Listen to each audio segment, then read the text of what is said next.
week ago, 100,000 people took to the streets of London asking for the debate for the election to include Renew Britain, to get their streams clean again, to have climate justice and to re-green 30% in line with the UN campaign.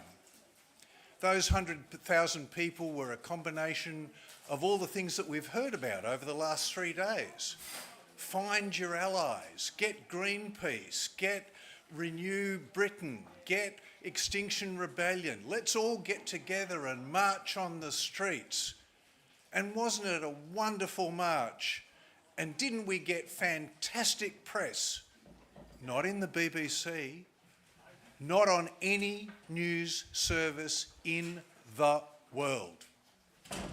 2 weeks ago, 2 activists went and sprayed Stonehenge. How disgusting of them to desecrate this monument, this national monument, with washable paint. The outrage, the insults, the disgust on every front page of every newspaper in Britain, on the nightly news and in the world. G'day, I'm Colin Hughes. I identify as Extinction Rebellion grandparent and as a former GP. I acknowledge the Bilberman Whadjuk people of the Noongar Nation on whose land was never ceded. I'm a member of Socialist Alliance. When I left, or was asked to leave, the Greens, because I was too left-wing. But I did join Socialist Alliance, and ever since I've been getting Green Left Weekly. They even publish me now. I'm a respected journalist, and if any of you want to know, oh yeah, are you a journalist? Am I, in the same category as Peter Hartcher and all of those people that are on Insiders, the real journalists that we have. But if you want to know any of the facts, we've had some wonderful facts that have come out on climate just over the last couple of weeks. On the very day that 380 IPCC climate scientists warned the world that they were heading for a 3 degrees temperature rise, and that was 77%. 46% of them think that we're going higher than that. The very government of Australia approved the pipeline for Barossa, and of course they've approved Woodside and Boorloo. In the same week, we were told that we've had 366 days where the world temperature has been over 1.5 degrees. Oh, remember that we're all going to go to 1.5 by 2050? We are there now. And remember about the boiling oceans. 90% of the heat that is generated by global heating, by the emissions from nitrous oxide, from methane and from carbon dioxide is absorbed in the oceans. And I want you to go home tonight and buy a bottle of soda water, or if you've got one of those little things that we've got, and put it in a glass and put it on your stove and turn the heat on. And just see what happens. And photograph it and put it on your social media, because this is what's called a tipping point. Once we get to that stage where there's so much bloody carbon dioxide is in the oceans and they start to warm up, the carbon dioxide starts coming out. And then it heats up more, and then it keeps going. Oh, but we've got more deaths from the cold, not heat. Bjorn Lomborg, that wonderful person who says, yes, we've got a problem, but technology can solve the problem. Completely ignoring AMOC. Now, I've got to keep looking up exactly what it is, but it's the Atlantic meridional oscillating current. And what that actually means is that there's so much fresh water coming off the Arctic and Greenland and the Antarctic that this cold water is stopping the circulation that keeps North Europe nice and warm. So you can see this great big cold belt now extending into England. They couldn't plant their potatoes this year. They couldn't plant any root crops. Food insecurity, don't worry, we'll get it from the global south or from Australia. But it is going to get cold. We had that huge cold polar vortex going down, right down into Kansas. And the nuclear power stations had to shut down.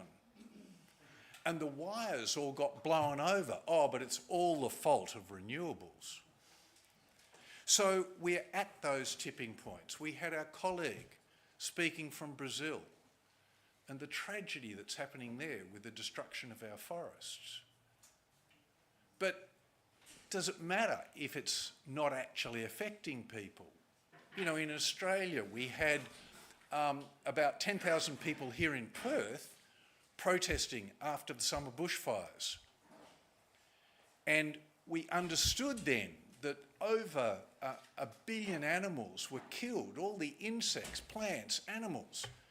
Were we told also that there were 463 additional deaths in New South Wales hospitals because that smoke contains these things called PM 2.5, and they're tiny little particles, and they're an inflammatory thing, right? You've heard about oxidation in your blood and all of that. Well, what that does is set up an inflammatory response that causes heart attacks and strokes and increased dementia. So it wasn't just the 46 people that got killed, it was 463 extra people in New South Wales. The pollution on the cricket ground, where they were trying to play a one-day game, was worse than the pollution in Karachi. And yet, because it doesn't affect people, we forget the fact that our kelp that is going down the east coast of Tasmania and across the Southern Ocean in the Great Australian Bight is disappearing. Along with it, all of the food source for our fish. We don't see it. We don't see the fact that the dolphins up in Monkey Mire are not ovulating. Now, we all know about the fact that if you're trying to get pregnant, then we blokes are told stop wearing jocks because your balls get too hot, and that cuts down your fertility. So you should, stop wearing jocks and let it all hang out and have cold showers at the end of the day. What do you think the poor dolphins can do? They're not. And what's more, it affects their ovulation.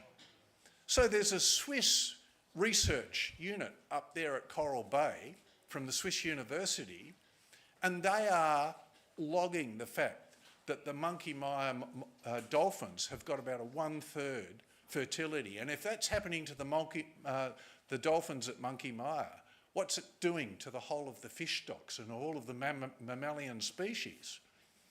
And we know about the tortoises up in Queensland, because they need that temperature gradation to form male babies and female babies, but they're not getting them. They're only getting the females. So they're going to die out, but we don't care about them because they're just the animals. We have one world. We have one health, and we are intricately involved in that. Now, we're very lucky today because we've got people that can actually tell us what to do. And so the first person that's coming along is on the internet, and we welcome Zack Schofield from Muloobinba in Newcastle. Yeah, great things happening there over the last few days with the coal blockades, isn't there? So Zack is a law student from Muloobinba, Newcastle, in the home of the world's largest coal port, and has been an organiser with climate defence movement, Rising Tide, since the group's refounding in August 2002. Let's hear it from Zack.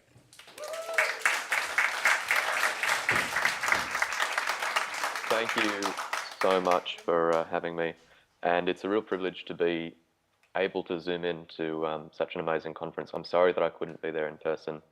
I'd like to acknowledge that I'm currently on Gadigal country in Sydney, which is where I've moved to from Newcastle for love initially, but now to be an organiser with Rising Tide, and it's something that I have a lot of faith in and a lot of belief in. I'd love to tell you why. I can't claim to have all of the answers though, or to be able to tell anyone how to fix this, but what I can do is talk about what we at Rising Tide are trying to do and how I see our role in the movement going forward. So Rising Tide is a very specific vehicle, right? Doing politics and doing activism in a very specific way. What's happening in Newcastle at the moment with Blockade Australia is, I agree, fantastic, and also not what we at Rising Tide try to do. And I'll try and keep to time. I've been given 12 minutes to talk a little bit about how we engage. But building on the example of what's been happening in London, right, with thousands and thousands upon thousands of people taking to the streets, demanding change. Our goal is disruption, right, at the end of the day. And what we need to do is to build the sense of what is participatory in democracy, right? There are established categories of participation in a democracy, or what people tend to think of participation in a democracy: voting, obviously, joining a political party, campaigning through proper channels, and yes, going out onto the streets and making your point very clear. What that doesn't do is exercise real political power. And I think, you know, being at a socialist conference, people understand, I think, you know, power analysis. Unless you've got the money, unless you've got the votes, unless you've got leverage, you can't guarantee, you know, any sort of outcome to be in your favour. And we don't have the money. We don't necessarily have the votes, although we have the potential to build, you know, a truly participatory political movement in a broad sense. But how we can exercise leverage is, I think, in ongoing economic disruption. And that's something that Blockade Australia is also trying to do. It's something that we're trying to build up to, but in a slightly different way. As far as I see it, we need to do two things. We need to build up, so I'm terribly sorry, I didn't expect to be called first, and presenting and seeing yourself on a screen in another state is a little bit outside my scope of experience. I'll try to keep focused. There we go. Thanks very much for your patience. So look, Rising Tide is aiming to build a mass movement, right? And that's a pretty ambitious goal. For those of you who might not be aware, our state aim is to build up to a group of people, 10,000 strong or more, who are committing to taking disruptive action, ongoing disruptive action at the Port of Newcastle, right? And as introduced, I am from Newcastle. It is the world's largest coal port, and what we produce accounts for about 1% of total global carbon emissions, which is an insane amount of you know, fossil fuel emissions to come from one small, reasonably small regional town in New South Wales, right? So what we have in Newcastle is a place-based campaign, you know, centred around this really critical target.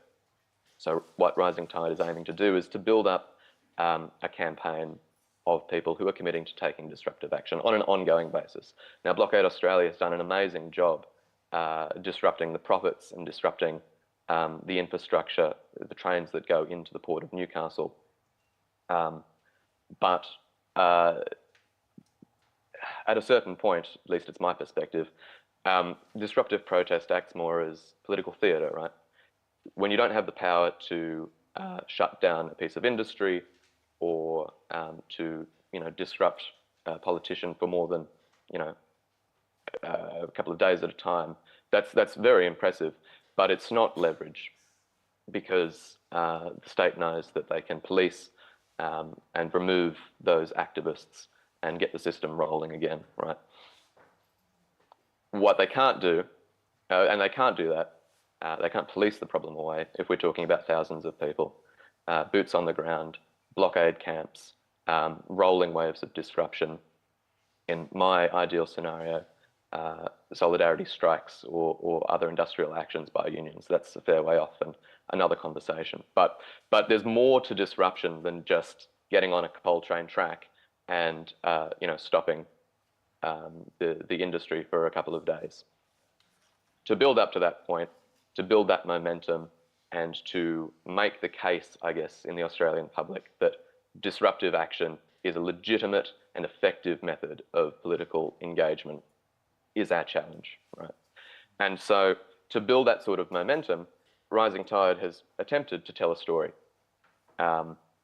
Because, as you know, the news doesn't report facts, it reports stories. People don't think in facts, they think in stories, and they think in narratives where typically they want to be the good guy.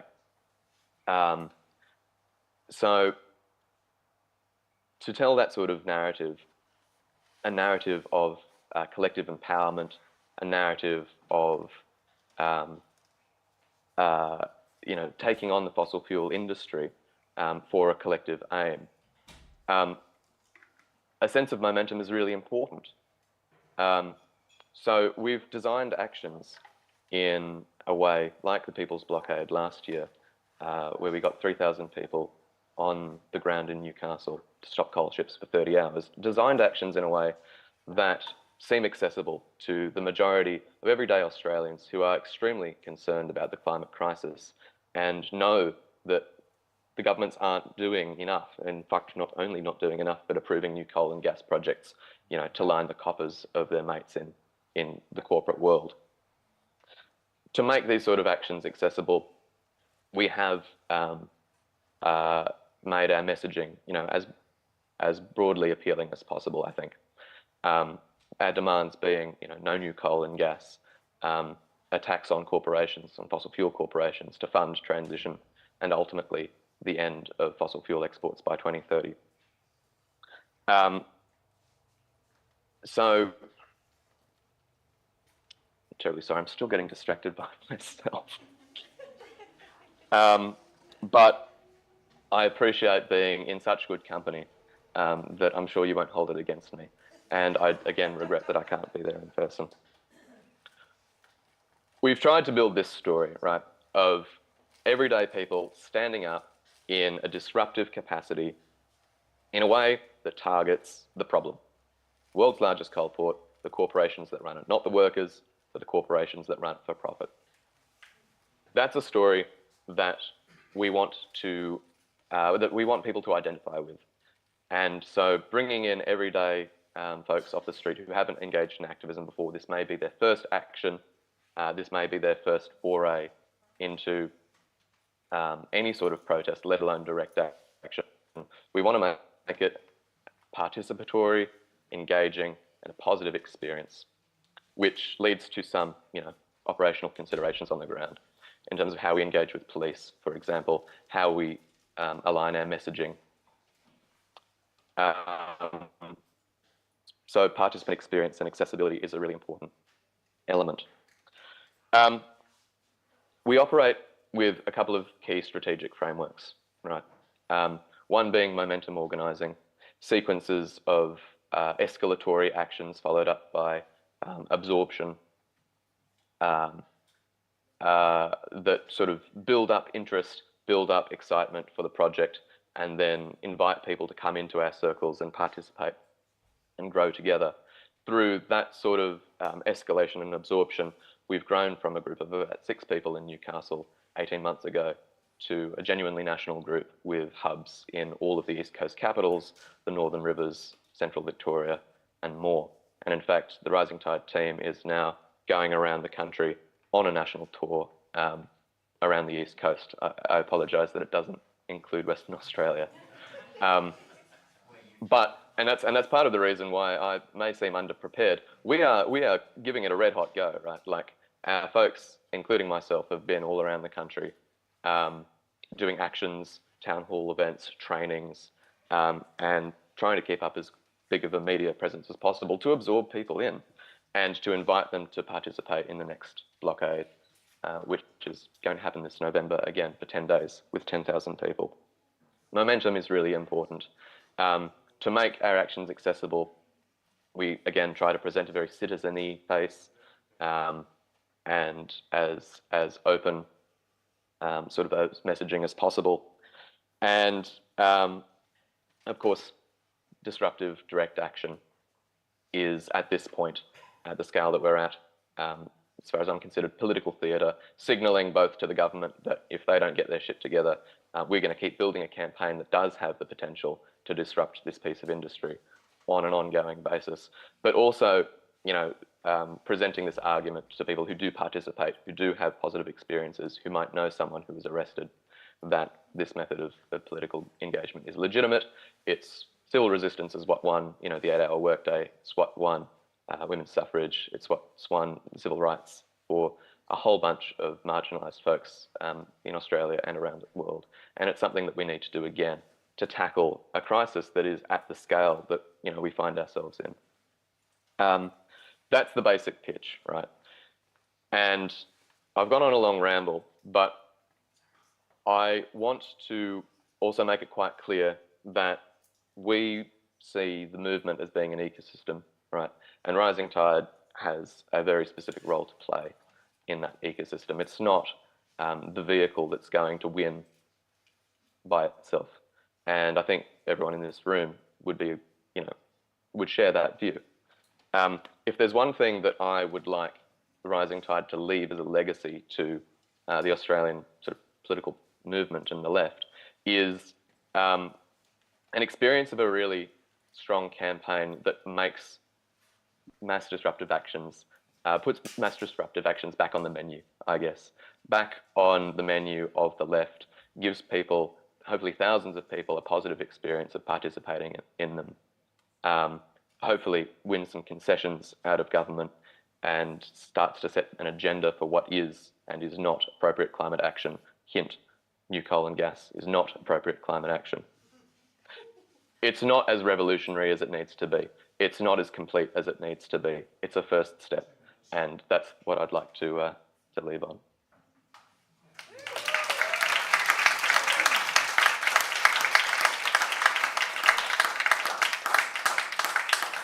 Thanks very much, Zack. Aren't we good? We kept to the 12 minutes. That's fantastic. So now we're going to go on to Maz from here in Boorloo, Perth. Maz is a member of the Socialist Alliance and has been campaigning for climate action in Boorloo since 2021, and most recently with Disrupt Burrup. Now, Disrupt Burrup have probably been the most visually effective group in Western Australia. Unfortunately, we are seeing what lawfare can do, and I hope he'll address some of those issues, at trying to suppress. It's very interesting that Morrison and Abbott have gone to England, and last week the Stop Oil protesters were raided in their homes by the police to take away their phones and their computers to stop any form of communication.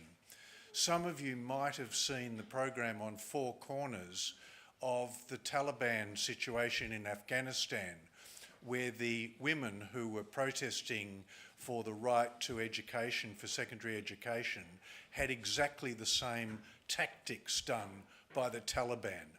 So it's not the Taliban, this is Australia, this is Britain, the home of Western democracy and the Westminster system that takes people without arrest, takes their computers, takes their phones so that they cannot communicate what's actually happening to the rest of the people.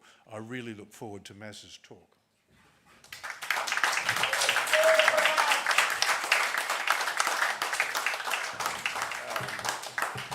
Yeah, thank you, Colin, and thank you all for having me. As Colin said, I've been a member of Socialist Alliance for the last 2 and a bit years. In the last year, I was motivated to join the Disrupt Burrup Hub campaign.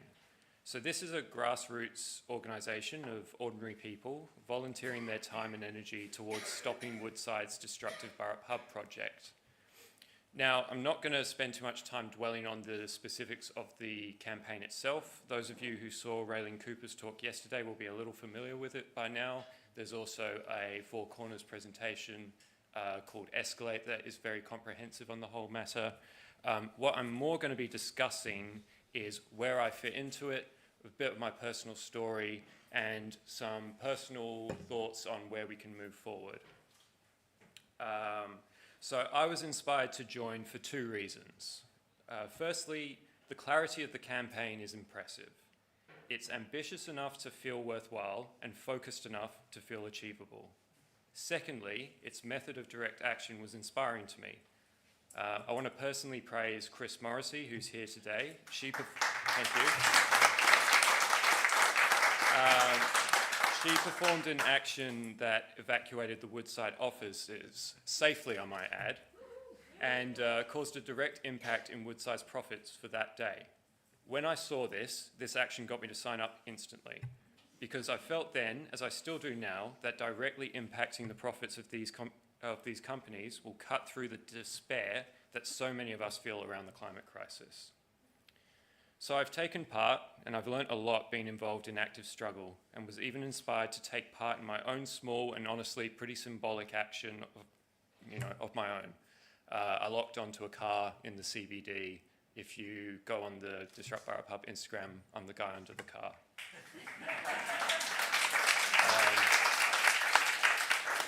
But of course, in that time, a movement has not developed really at all. And despite all my efforts, and a year later, I'm looking back with some critiques and hoping that together we can think of some ways forward. So if we are to answer the question behind me of how we build a climate movement that wins, we need to define what winning looks like. We need to look critically at the movement we have and be pretty honest with ourselves about our successes and failures, and work out collaboratively the appropriate next steps. So let me start with what winning looks like. I'm going to lay out 3 conditions that I would see as a sign that we are winning. 1, a future where there is no further expansion of fossil fuel production. 2, a rapid transition to renewable energy. And 3, sufficient movement of resources to the global south to allow them to improve their standard of living and protect themselves from the effects without needing fossil fuel infrastructure. Can we all agree on this? Yes. Cool. So I put it to you that this would represent a fundamental transformation of the world's economy to a way that is more globally equitable and just. I would call it a revolution, though not necessarily a socialist one. And we can discuss that later if you want to. So if that is what winning looks like, we need to think about how we get there. It is Socialist Alliance's position, and one that I share, that the way to this end is through building mass movements. This is something that we in the Western Australian climate activism space, through the 3 years following the COVID-19 pandemic, have to accept that we have failed to build. Why is this? Well, we first have to give ourselves a break. It is hard work to bring alienated individuals who are overall quite content with the deal they have with fossil capital into the fold. We are also contending with a political and media landscape that reinforces this complicity. These are huge challenges. And I don't claim to have a surefire way to overcome them, but I don't want the outcome of this panel to be that it is not achievable or that we need to do what has been done so far, but harder. One of the biggest issues I have seen in the Western Australian context over the last year is a mode of organising that seems to borrow heavily from the non-government organisations or NGOs. Whether it be through groups like Greenpeace, the Conservation Council of WA, or indeed the organising of Disrupt Burrup Hub. This mode of organisation prioritises a concentration of energy towards a central message which attempts to cut through to decision makers. I want to first say that this is not a bad thing. In the present tense of politics, a focused and consistent message, as well as effective and spectacular presentation, is required to achieve small wins and reduce harm. I want to emphasise that Disrupt Burrup Hub, or DBH, never set out to be the mass mobilising force, but more of an organisation that pushes the tactics of the climate movement to a new level. I think it is safe to say that we have done that through eye-catching and effective actions. But if the goal is revolution and a mass movement that achieves it, our model is demonstrably limited towards this end. It also needs to be said that the way we have navigated the political landscape is through using traditional media, such as newspapers or commercial TV stations. And I personally can't see an outcome from this form of praxis that extends past parliamentary reform. In short, groups like CCWA, Greenpeace and Disrupt Burrup Hub may collaborate to stop Woodside's Browse Basin extension, but through a mass movement, we can carry the demands through to build the future that is needed. So how do we get there? Well, the mantra is to educate, organise and mobilise, and I think we need to reflect on our role as educators. Education in the context of climate change is a frustrating endeavour. In spite of scientific consensus for the last 30 years, that's basically my entire life, denial remains rampant, and where denial has been overcome, so-called doomerism is usually the next barrier. So I think education needs to focus less on the science. I'm sorry, Colin. I mean, it's clear. We all get it, at least most of us do. What folks don't seem to understand is that we are not powerless in this. Education around climate lends itself to a sort of empowered perspective understanding currently. Here is the data, scientists and educators say, do with it what you will. And so we have this uncoordinated response.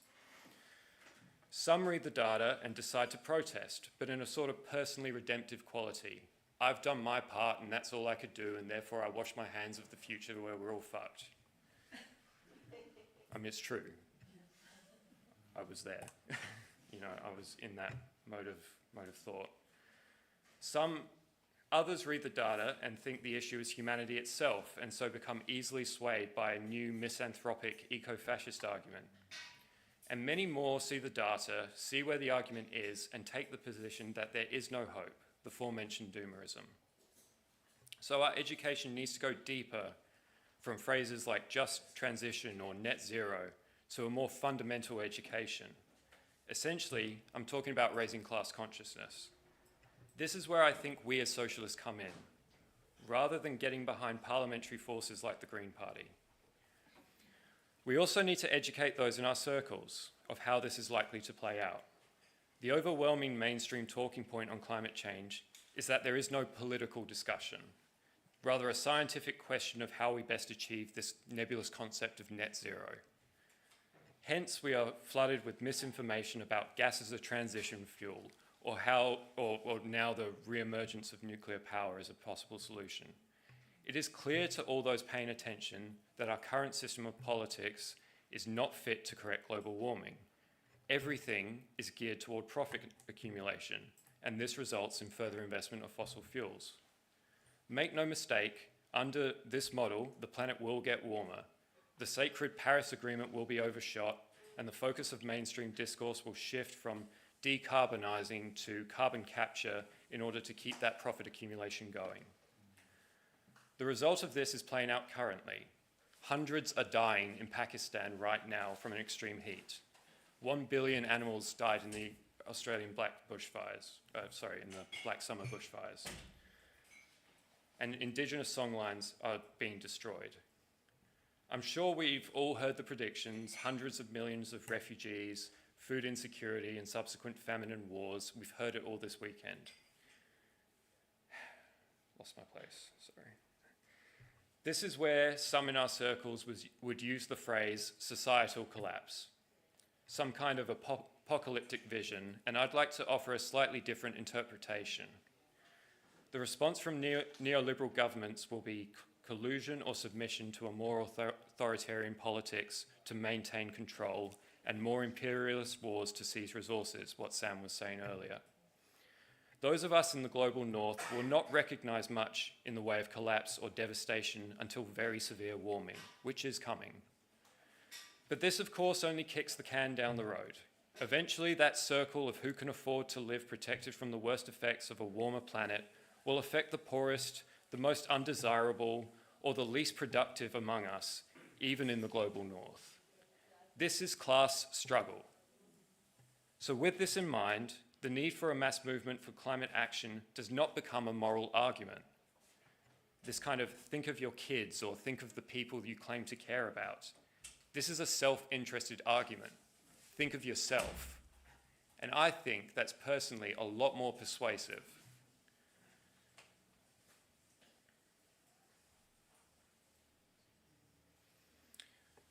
We know who will be most at risk in the next 100 years as global warming takes its toll.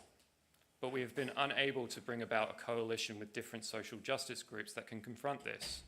Now again, I want to highlight that DBH have been taking some steps to correct this by centering Indigenous voices. But I still think in the West Australian context, the limitations of our organisation models and desire to keep climate change an apolitical discussion, as well as a vested interest in the current power structures, permeate much of our messaging, and this will only fail us. So how do you organise a mass of people towards a common goal? The answer seems obvious, but a democratic organisation needs to be the heart of it. Most of us here would agree that the corporate structure of appointed executives is not a democratic model. If you do think that, welcome to Ecosocialism. I hope you had a great weekend. But it's bizarre that many NGOs look to build the movement around them by implementing such models. This means key decision-making is ultimately made through a central organising body rather than the membership. Now, it's my contention that this is an excellent model if you want to pitch yourselves as a service that will fight the good fight for you. A sort of a subscription service to activism. For just hour's wages a month, you too can be part of the climate movement.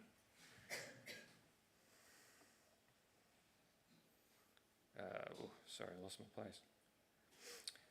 Through these structures, we see this cycle of an influx of money, media attention, and vital oxygen to the movement. This is a model that has undoubtedly served Disrupt Burrup Hub very well. But the limit is what we have seen before. There is no consciousness raising. There is no decision making by the membership. The focus and intensity is short-lived as the core membership is swallowed up by the legal system. If the key decision making is siloed away behind an insular organising body that self-appoints its organisers, there are three big issues. One, new members are kept apart of how decisions are made, stifling enthusiasm and limiting growth. Two, the question changes from how many people can we get on board to how few do we need to achieve our aims. And three, and I think this is most important, a bigger NGO, or in fact a parliamentary party like the Greens, may see the great work these organisers are doing and poach them. It makes sense to me that any mass movement around meaningful climate action will prioritise empowering people by implementing democratic organisational models. And this means free to attend meetings where tactics and strategy can be discussed openly. Now, this does not mean an end to the tactic of high impact media stunts or a reversion to rallies of dwindling returns. We need to welcome all tactics that are achievable and agreed upon by a majority in the movement. Everything is on the table because everything is at stake. Of course, those of you who have been paying attention to Disrupt Burrup Hub over the last year may have noticed that we attempted a brief pivot towards mass action at the start of this year, but we were unable to take that task on. I want to discuss this and offer my thoughts by way of an analogy. So the image of fungi is a popular metaphor when it comes to activism due to the unseen potential and necessity of mycorrhizal networks.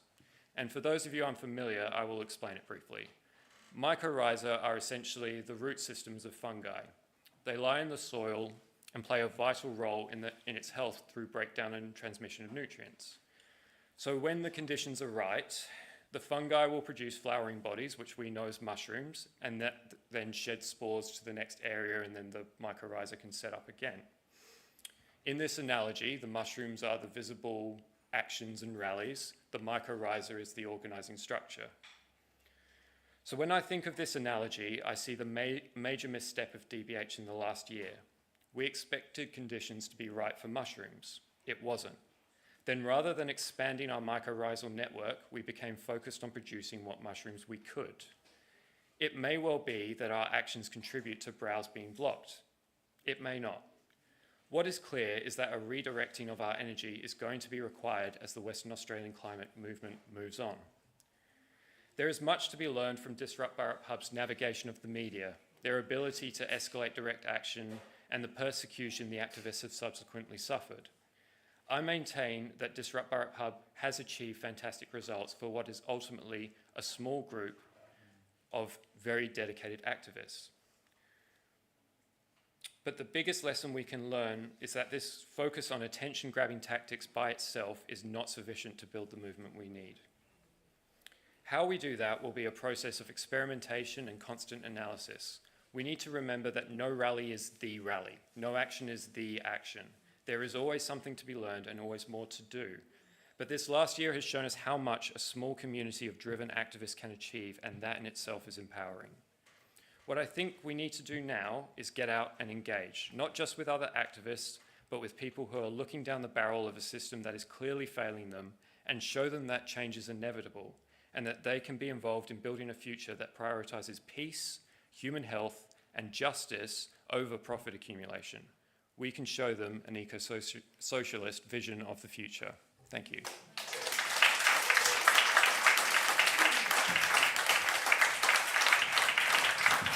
Thanks so much, Maz. Our final speaker is Liz Turner from NARM, not going very well in the footy at the moment, as compared with our Dockers. Liz has been part of the social community-led campaign to shut down manufacture of weapons parts being used against Palestinians, including the campaigns against Heat Treatment Australia in Campbellfield, Melbourne. So she brings to this debate a slightly different perspective, and I look forward to hearing it.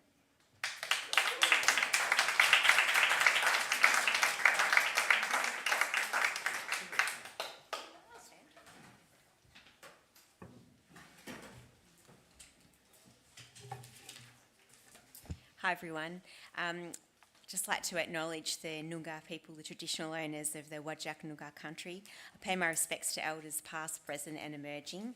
And when we're fighting for climate justice, this is a fight for land justice. And settler colonialism is ongoing. And when we're fighting for climate justice, we need to be standing side by side with First Nations people. Also just wanted to say a big thank you to the organisers of this conference for having me. A couple of points to start with, just a couple of things from Zack and Maz's presentations that really stood out. Zack mentioned about his desire to work towards solidarity strikes, and that would be a really good way forward with the unions. And I would totally 100% agree with that, Zack. I think that's a direction that we need to go in. And yeah, exactly. Thank you, Zack. And also just to touch on something that Maz said about the small numbers of the Burrup Hub campaign. The Jabiluka campaign had small numbers at one point, and then at another point there were thousands of people literally on a blockade occupying and being on that land. So small things can lead to big things. So keep going. So who am I and why am I here talking to you? My name's Liz. So I've been, as Colin said, I've recently been involved with the Palestine Solidarity campaign about weapons parts manufacturing for F-35 Joint Strike Fighters. And I've been involved with local grassroots community organising since I was at uni in the 1990s and 2000s at Monash doing forest blockading and campaigning for public transport because Monash has no effective public transport there. And I've helped to run student occupations at Melbourne University in the 2000s. I'm a member of the Australian Services Union. I've been an organiser with the National Union of Workers. And at the moment, my job is I work in local government and environmental education, and I'd agree with what Sarah was saying yesterday about there being lots of scope for really positive, concrete wins at the local area with local government. So I'm currently doing a PhD that's about young people's leadership of climate justice. It's got a couple of specific elements to the research that I'm doing, and I'd like to focus in on them, particularly about youth wellbeing and burnout. I was lucky enough to interview Zack and 11 other young organisers in the youth climate justice movement, some people from Blockade Australia, from Extinction Rebellion, from Australian Student Environment Network, as well as a few people from Rising Tide. We've heard at this conference how young people are leading in the ecological justice movements. It's been acknowledged a lot of times in this conference that there's a lot of energy in the pro-Palestine solidarity movement, and Zack and I were talking on the phone the other day in preparation for this panel about the importance of organising things where we can really bring those groups together. So just that really pragmatic, let's get together, get everyone together, get them all in a room. But this has already been acknowledged at this conference as well. So, is this going to work if I just go? Yes, here we go. Okay, so this is an image that I put together with AI. It is Uncle Whisker's Karl Marx at the Rising Tide protest.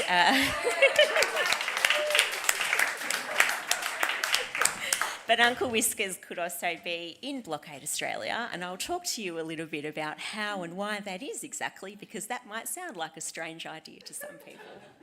All right, so the things that I'm going to focus on is... That's right, exactly, thank you.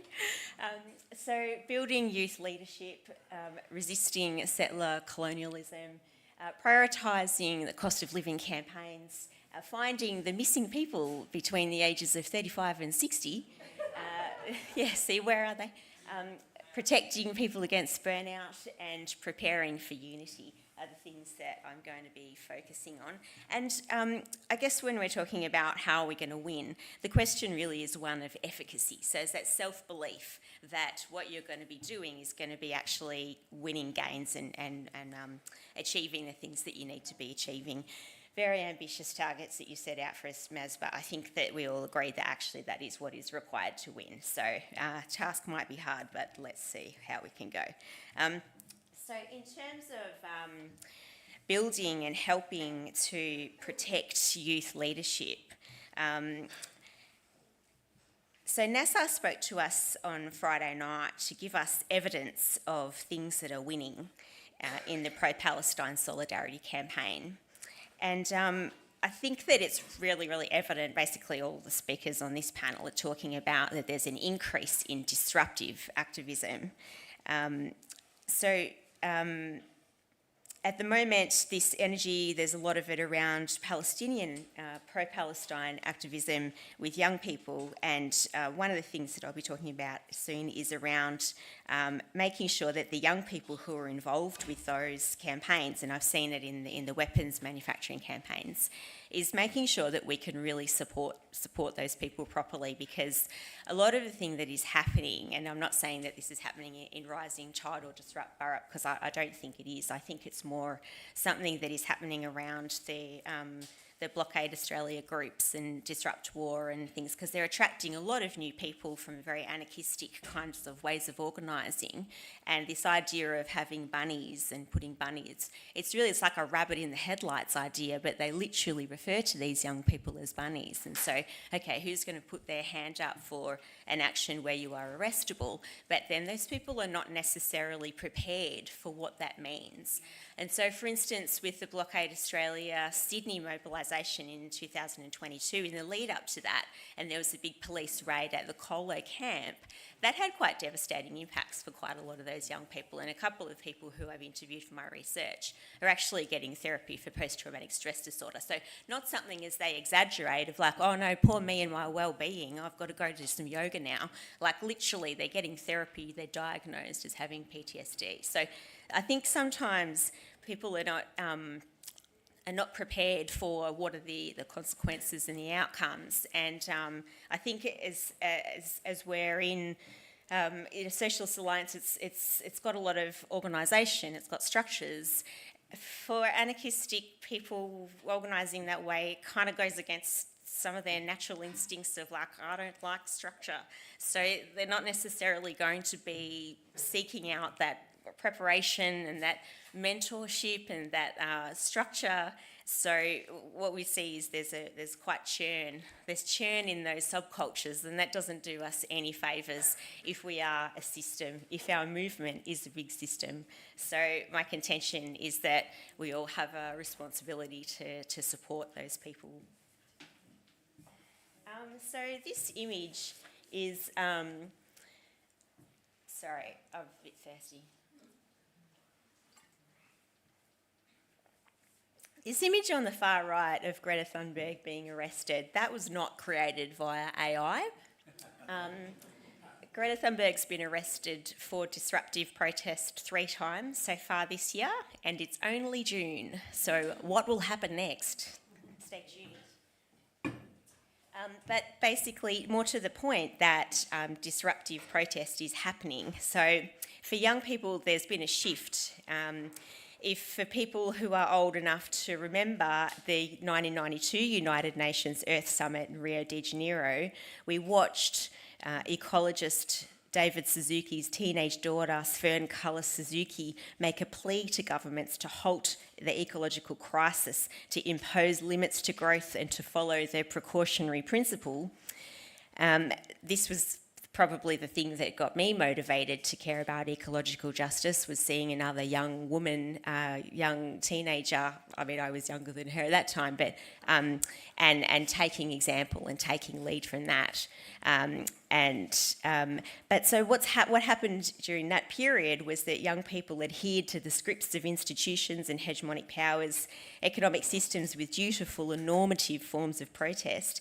Fast forward to 2018 and 2022, and when I interviewed Zack and interviewed the other people, there was a very strong thread coming through that the influence of the Black Lives Matter movement and of the Dakota Access Pipeline movement has been very, very strong influence for young people joining the climate justice movement. So we've already got this an influence that involves a lot more disruption than the thing that influenced older people in the room like myself back when we got interested in the environment. So then Greta Thunberg's famous "How dare you" speech, this lambasting of governments, it's a real turning point, and it's the whole thing. It's completely different, and I think that as a movement we need to be prepared for what that means. The problem though is that young people see a dominant neoliberal philosophy in mainstream environmental education. And as an environmental educator, I can see this dominant neoliberal philosophy that is just about behaviour change and having shorter showers and getting a keep cup, and it's frustrating, right? It's really because you know that that is not the thing that is going to be effective. It's a teeny weeny little drop in the ocean. It's neoliberalising, and it's personalising and pathologising what the actual solution is, and we know that it's wrong. And as Wood says, discourses about individual behaviour change increase feelings of guilt and normalise eco-anxiety as a constant state of inadequacy by placing far too much weight on individuals' own responses. So this is something that we really need to shake, and basically this neoliberal kind of individualising, it's linked with inefficacy.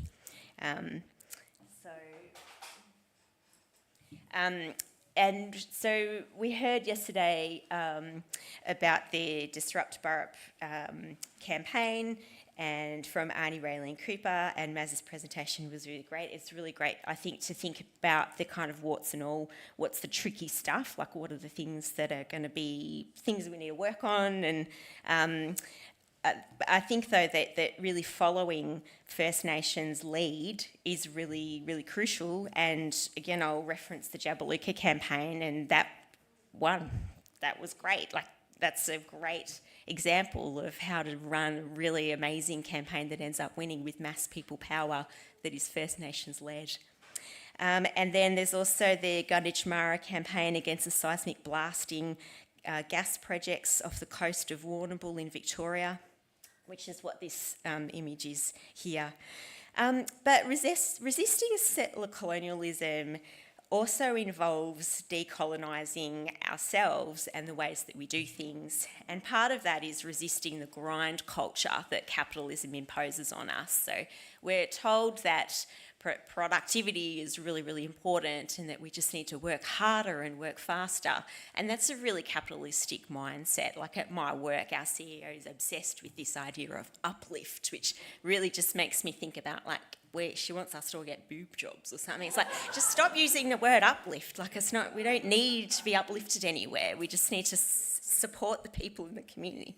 But so these ideas that grind culture, I think it's so important that we don't see our own bodies and our own selves as areas where we need to extracting energy and work, and you don't sleep because you've got too much to do. We can't do that in activism. We shouldn't be doing it in our lives with work or with parenting. Or with, so that's, I think, a really important thing, and I think that is part of it's a capitalistic mindset, and it's also it's kind of when your body's really colonised, like you've been sucked into that mode of thinking. But unfortunately, it's hard to get out of.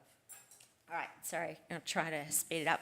Another thing that we've heard about, and Jess talked about this a lot yesterday, she was so great, is if we're going to be growing the movement for social and ecological justice amongst working people, then we need to really be talking to people about the cost of living. And the cost of living and the ecological crisis are really the same thing when we think about energy, food and housing.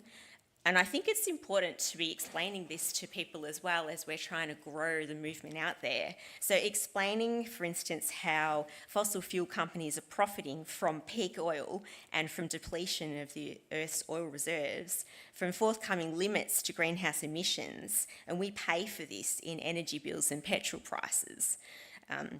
Woodside at the Burrup Hub are in a race against time because they know that effective resistance is here and it's coming for them even more full on. And so similarly with our food systems, Coles and Woolworths are pretty much like Australia's worst villain. And I think that in itself, we should be claiming that as a win. Everybody knows that Coles and Woolworths is one of Australia's worst villain, because what they do with our food is that they make us pay so much for it. But that industrialisation that has happened with our food system, those two things are really linked. They really go hand in hand. Similarly with our housing, the solution to housing is not, as our National Treasurer Josh Frydenberg would have us think, to go out and have more urban sprawl, to smash ecosystems, to smash kangaroo habitat. The solution is really, like in Naarm, for instance, if you've walked through East Melbourne any time over the last 20 years, you'll see there's so many houses that are vacant. They're massive and they're vacant. And apparently, according to our governments, that's okay. Those owners of those houses get to have their, what do you call it, the negative gearing. And then, but then the Treasurer says, oh, it's all right, look, we'll just build a whole lot more houses out Donnybrook. But then, of course, at that northern growth corridor in Hume in Melbourne, It smashes kangaroo habitat. It means that people can't get to work on time because of clogged roads, and public transport is bad. So again, these things are really linked to the housing crisis, the way that capitalism is dealing with that. It's not the solution and it's not working. So we can be explaining that to people when we're building our movements. Right, so where are our missing activists in the age group of 35 to 60? Last seen pre-neoliberalisation of their lives. And the reward for finding these people is intergenerational strength. Yay! So, how do we do that? Prevent burnout.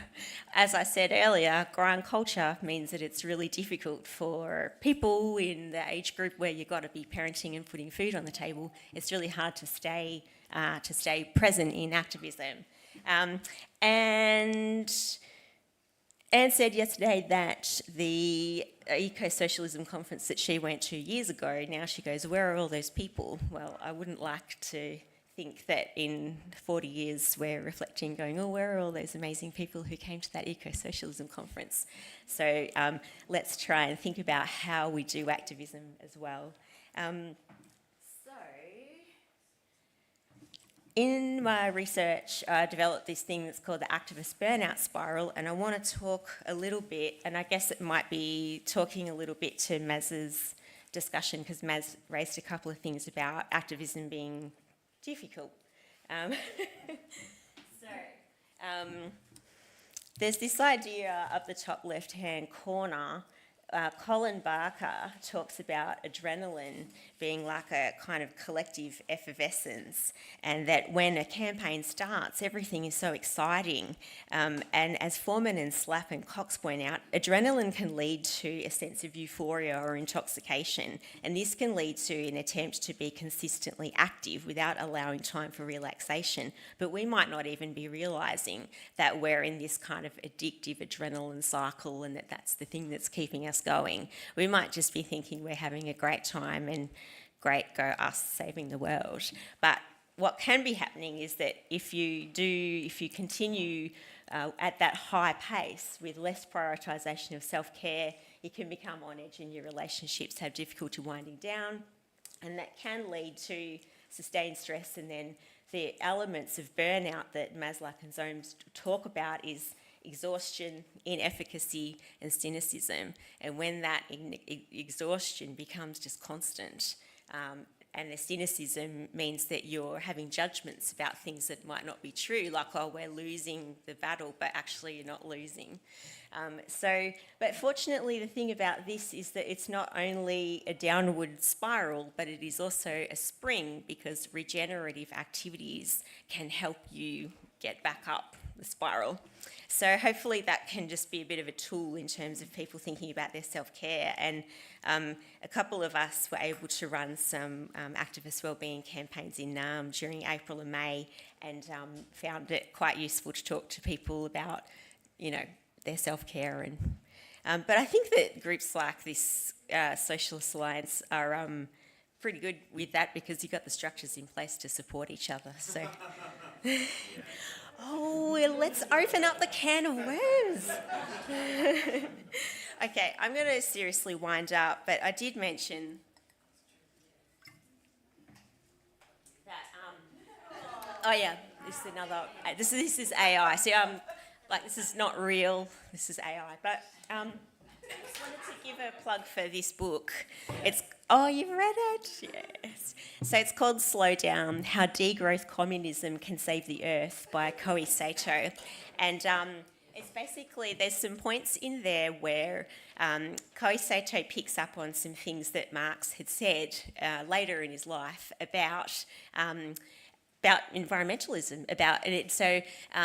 Later in his life, Marx studied quite a few communes that were First Nations-led agriculture communes, and groups who were really living in balance with nature and living sustainably. So this book gives kind of quite a bit of evidence about that, and in particular these ideas about metabolism. So if you need to be talking to other socialists who might say to you, as a Marxist, I believe that primitive accumulation is necessary, and capitalism needs to reach a point of being like overly dominating, and then we can have massive revolutionary socialism. But later in his life, Marx said, we should be supporting the agriculture communes as they are, and you don't need to have primitive accumulation and that's not historical materialist, that's not like, it doesn't have to all go that way. So tips for talking to other socialists and Marxists, that Marxism can be environmentalism as well. And the idea of metabolism, this idea that capitalism actually ruins the metabolic relationship between nature and humans.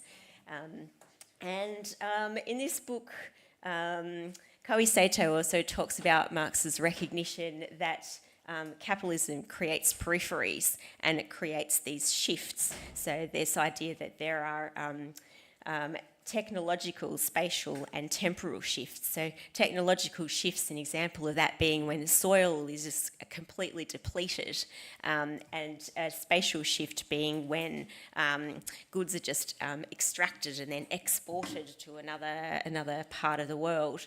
Or temporal, which is an example of that, is biodiversity loss and intergenerational inequity with the environment. So these things all can kind of help, like good tools for explaining, and it's good to know that others have read it. So, all right, I'm going to sit down and leave on that note.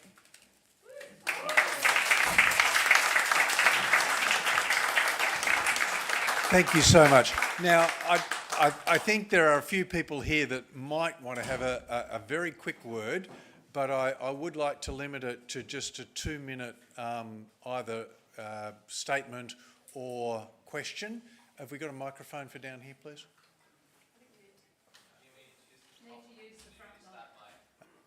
We need to use the front mic, so if you'd come up. The lady first, thanks.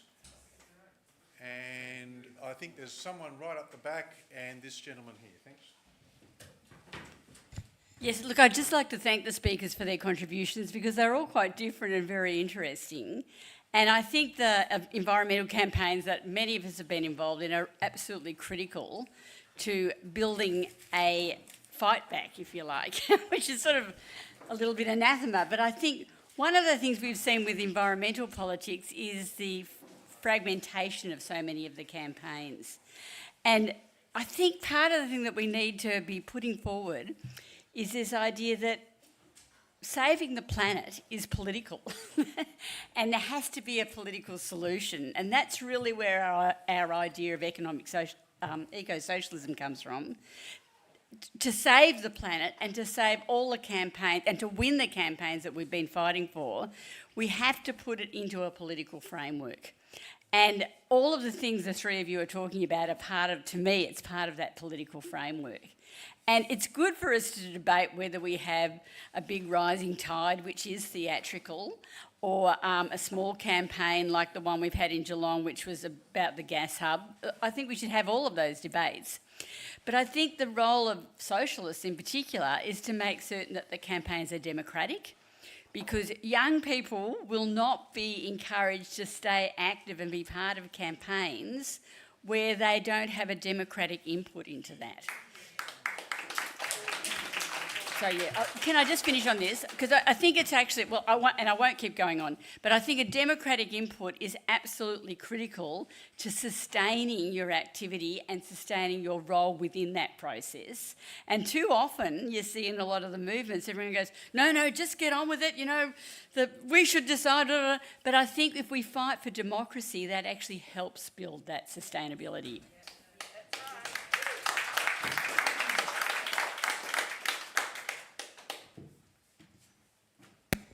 Jim from Sydney, Gadigal. Yes, I've been around quite a long time in the mass movement, and I want to urge optimism because, you know, in the darkest hours you find that a whole lot of things are happening behind the scenes and they come together in a major struggle. I know I sound like an old codger. I just want to say something about the anti-Vietnam movement. Because when I look at this Gaza situation, and also when I have looked at what's happening around the climate, it's like an old movie running. Because, you know, we had to organise in small groups in the 60s. We organised in small groups, we organised in large groups, we had little rallies, we had direct action, we had I was in Melbourne, we had, you know, groups in every suburb. We had just about everything was organised to try to stop that war, and it culminated, and this is the thing I want to really stress, that in the end, we had mass organisation to create mass action. And I'll never forget in my life the mass meetings at the Richmond Town Hall of 500 people. This is the organising meeting. This isn't 10 people. This is the organising meeting of 500 people in the Town Hall. And that's what we've got to be aiming for.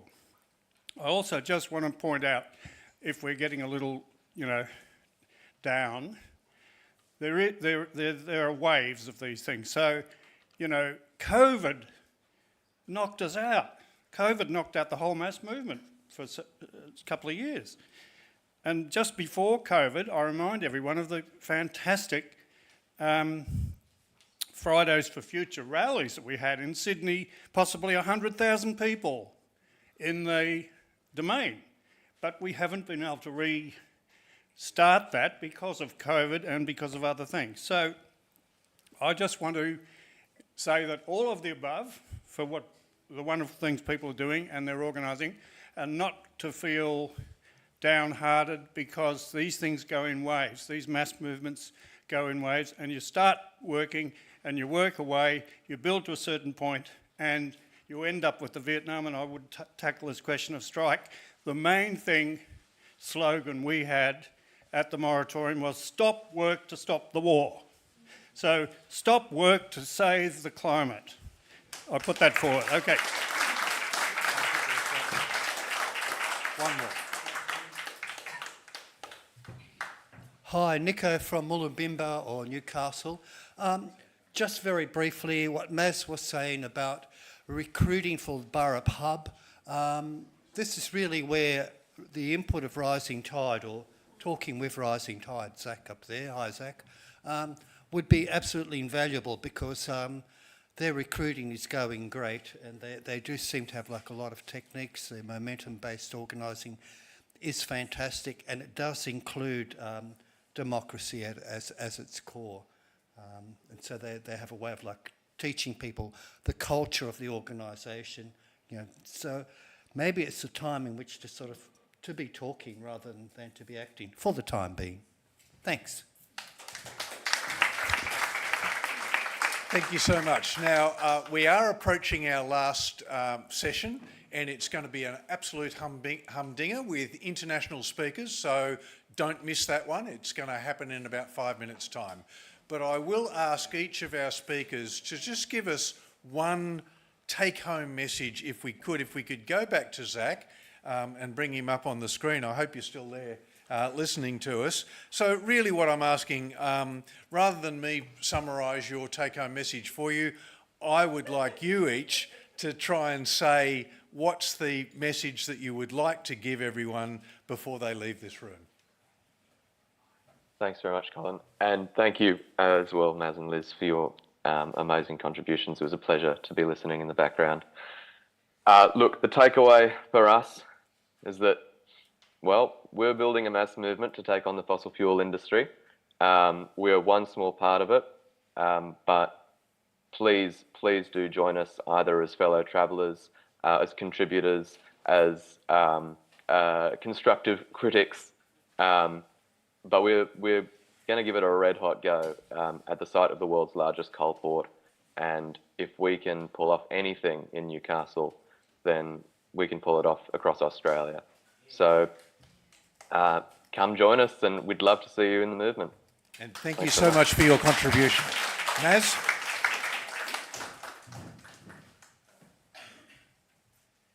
Yeah, I suppose a closing statement is I want to sort of pick up on what Jim said about groups in every suburb, because I think that's really important. engaging in your community is often sort of spoken about a lot, but what it really means is getting out there and doing the sometimes uncomfortable work of talking to people that may not agree with you. And that's what we need to do. We need to build our networks one person at a time. That's slow, that's frustrating work, but it does mean that we end up with resilient networks that can withstand future challenges. Thanks. And Liz, again, thank you so much for your contribution. I would say to support young people and prepare for unity. So Leela Khalid talked to us extensively on Friday night about unity and the importance of unity across the movement, and I would say the same thing is really important in the ecological justice movement.